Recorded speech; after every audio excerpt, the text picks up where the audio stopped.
All right, so today we're going to be looking at a velocity time graph. Before I jump into solving this problem, I'm going to talk a little bit about graphs. If you just want to solve the problem, you can go look at the timestamps and go see when I solve the problem. To start, this is a velocity time graph. It tells us how two runners are moving with time, specifically their speed and direction, because velocity is a vector quantity. We are above the zero the entire time for velocity. That means we are moving in whatever we consider to be the positive direction that entire time, because their velocities are positive. One runner has a velocity that does not change. The other runner has a velocity that does change. It is imperative that every single time you look at a graph, you fully understand what each of these axes are telling you, because it is way, way, way too easy to look at this graph, see where the lines overlap, and think to yourself, oh, at that point in time, these runners are in the same position. But this is not a position time graph. This is a velocity time graph. So make sure you understand. Rule number one when you see a graph is make sure you understand the axes. Understand the axes is so important. If you don't understand what they are, you cannot interpret this graph. Now, again, before we get into solving this problem, what are some general things about graphs I care about? I care about reading the graph.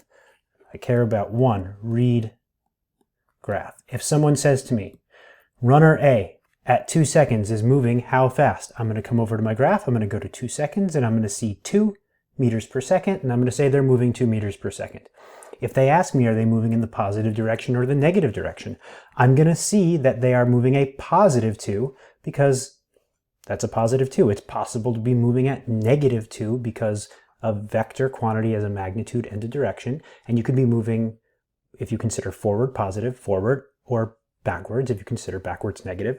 You can consider forward negative if you want to. It's all about whatever frame of reference you choose. The second thing we care about graphs, or that we could care about, is what the slope of the graph means. The slope of the graph will always tell you something. This is one of the most important things that you are going to learn in physics, and it's going to go to every other thing you possibly do where you see a graph. Everything. Someone will come at you with data, there will be a graph, and if you can do a velocity time graph, a displacement time graph, you can do that graph, because you understand that slope is the change in the y value over the change in the x value. So all you're going to do is you're going to look at what y means. In this case, y means velocity, and x means time. So what is a change in velocity over a change in time? It is an acceleration. So for this specific graph, the slope of the graph tells you the acceleration. The slope of the green line of runner A is positive. It's going up. So they are getting faster in the positive direction. I had to pause real quick because there's something that I should mention here, because this is something that you could get wrong. And that is about getting faster and slower. Let's say this is our velocity, and our velocity looks like this. Recognize that on this graph, this right here is zero velocity. What does it mean to have zero velocity? It means you're not moving. And so it would be really, really easy to take a look at this graph, see that you are at point A, and say, oh, look, I'm getting faster because my slope is positive. But in fact, let's call this -5, who cares, unit's not necessary. If I go from moving at -5, well, does negative mean you're going really slow? No, it just means you're moving whatever you consider to be the negative direction, which usually we say backwards. So maybe I'm moving backwards at 5 miles an hour. I hit my brakes and I come to a stop. 0 means I'm not moving. So my slope is positive, right? My slope here is positive, but I'm slowing down. So it's really, really important to make sure you fully understand what the graph is saying and the meaning of all of these things. Remember, negative in physics doesn't mean less than 0. It just means a direction, right? If I'm moving backwards at 5 miles an hour, I'm not going less than 0. I'm just moving backwards. So we need to understand what where we're currently located. Are we above 0 or below 0? Are we moving towards 0 or away from 0? So going back, what I really should have said is not that because my slope is positive, I know I'm getting faster. What I should have said is because my velocity is moving away from 0, I know I'm getting faster. Because 0 is stopped, and the more I move away from 0, the faster I must be going. So the next thing we care about there is slope. All right, what's the last thing we could care about for a graph? Is the area under the curve. What is area? Area is usually a length times a width, 1/2 base times height, whatever shape you have. But area is basically your x-axis times your y-axis, or your y-axis times your x-axis, however you want to think about it. In this scenario, I guess I should flip them around, but that's time times velocity, which is a change in displacement. So in this scenario, your area means how far have you moved. So again, read the graph, understand the meaning of the graph, identify what 0 means. If it's a position graph, 0 means wherever you decided your starting point is or wherever you decided 0 is. I could decide that 0 is 100 feet behind where I am now, even though this is where I'm starting. If it's a velocity graph, 0 means you're not moving. If it's an acceleration graph, 0 means you're not accelerating, you're keeping a constant speed. So understand those things, and now here we are approaching 6 minutes and 40 seconds explaining graphs. Now I will solve. First question, what runner is moving faster at time tf? Here is time tf on our graph. It might be kind of hard for you to see. Okay, so we have identified that this is a velocity graph, and to know how fast you're moving, you just look at the numbers. So if I come over here, I can see that at time tf, runner B is moving at 3 meters per second, and runner A is moving at 4 meters per second. So that's easy. I just read the graph, and the answer is runner A. Which runner is in the lead at time tf? What does it mean to be in the lead? It means that you have moved to the farthest. One thing that I did not mention is that this question says that the runners start at the same position. You cannot infer that from this graph unless they tell you that. So I'm going to tell you that runners A and B start at same position.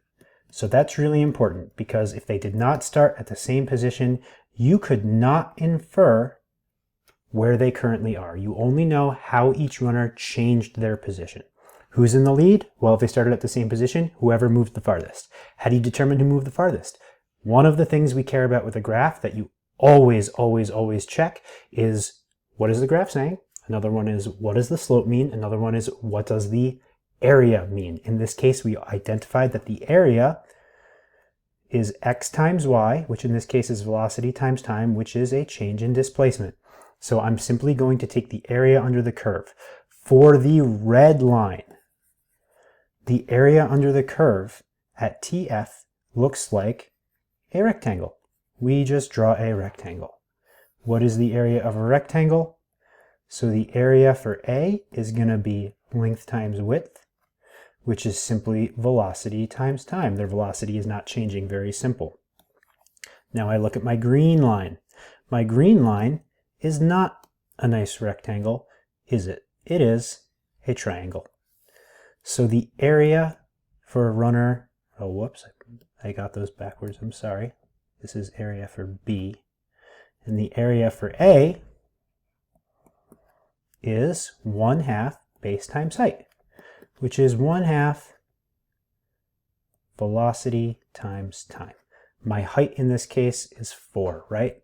So now I'm just going to plug in those numbers. So for red, well, we'll do green first. 1/2, 4 meters per second is the height. Time is 4 seconds. 4 times 4 is 16, times 1/2 is 8 meters. All right, so let's see how far red went.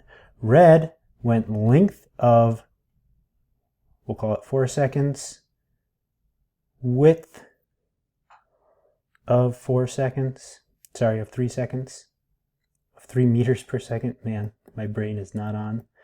12 meters. So they went 4 seconds times 3 meters per second, 12 meters. Who's in the lead? Well, it turns out B is in the lead at time tf. All right, last question. At time t1, runner B has traveled a distance of d, so we know at t1, runner B has traveled a distance of d. I'll call it db. Runner A has a constant acceleration, so we'll call it AA. For the entire race, by analyzing the motion of both runners, derive an expression for this time in terms of the distance and the acceleration. There's one more thing that we know, and that's what they mean when they say analyzing the motion, and that's at time t1, they have the exact same, I bet you thought position, they have the same velocity. They have the same velocity. You need to make sure you look at the graph.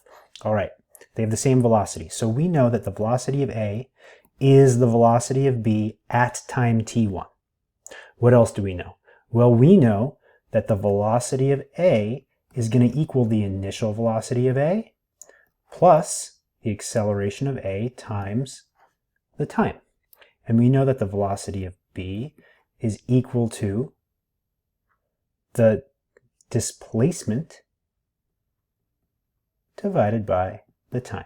So we have two equations that now we can set equal to one another.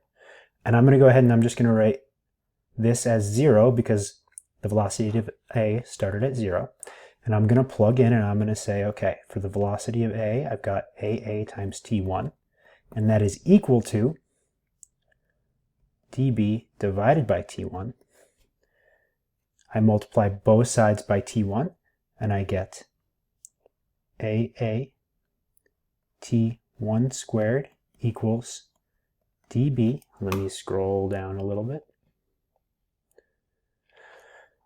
Then I get, divide both sides by AA, T1 squared equals dB over AA. And the time is equal to radical dB over AA. That's it. That was a breeze.